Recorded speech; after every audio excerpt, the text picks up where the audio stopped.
doing bubble mixture is really easy. You will need some good quality washing up liquid, you will need some glycerine, and you will need some water. Hot water is ideal. Now glycerine helps make the bubbles stronger, and obviously the better the quality of your washing up liquid the better, because then you get the better bubbles. It's just one of those things, just invest in it. I'm going to put a litre of hot water in here. Now below I'm going to put all the recipe again, and I'm also going to put it in American terms, so you don't have to just use UK terms. Oh, just under a litre here of hot water. It's not the end of the world. It's not an exact science.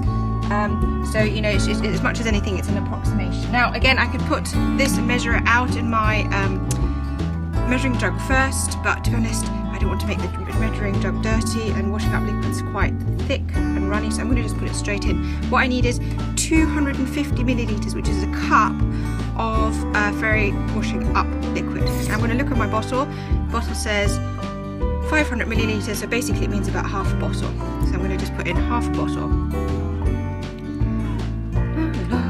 Now the key thing about bubble mixture is that whilst you're making it, you don't whiz it up too much.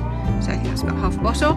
So you don't whiz it too much, and also that you let it rest. If you let it rest for 3 or 4 days, it'll actually be much better. So if you're using these at a party, you want to do these 2 or 3 days beforehand. So that's 1, 2. I'm going to put 4 in, but usually between 2 and 4 is enough, but I always like to be on the safe side. I tend to put a bit extra. Glycerine you get in the baking section of the supermarket. You can also buy it online, and like always I should put some information below in the comments, and you know, share that with you. Now give it a gentle stir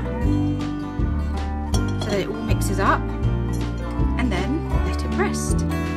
Then I'm going to show you how to make a giant bubble wand. I'm going to take it outside and we're going to have a good old play.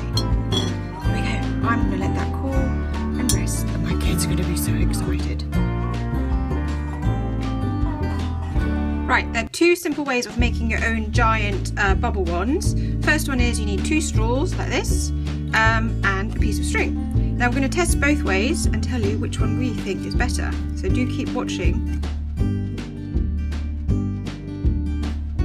So this kind of sort of garden twine is great for threading.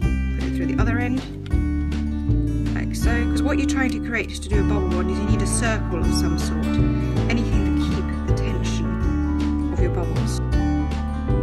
And now you basically decide how big you want your wand to be. It could be this big, it could be that big, you know, so basically choose. I'm going to go sort of medium size, and that's your first giant wand ready to get going.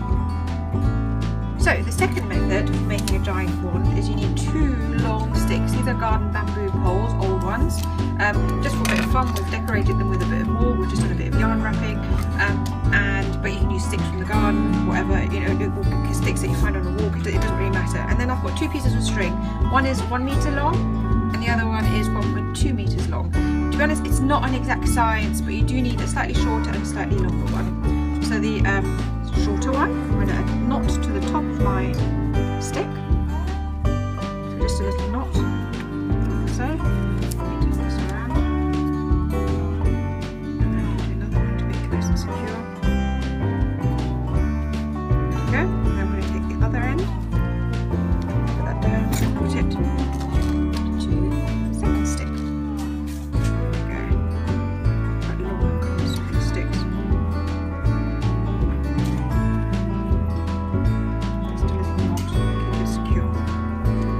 Right, then you take your longer piece of string and attach it just a little bit off the side.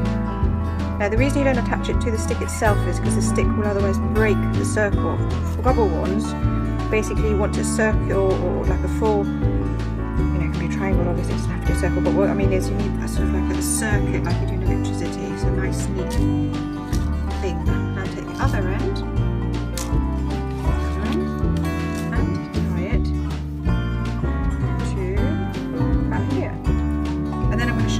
Outside, I'm going to show you what it looks like connected. Obviously in here we have a little bit, you know, the surface isn't as big, but what you want is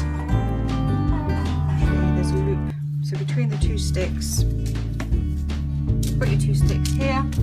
You've got a long piece going over the top, and then when this is apart, and I'll show you when it's outside, you've got a shape that does this, okay? And that is what we need for blowing the bubble bonds. But let's go and have a look outside and see how it works.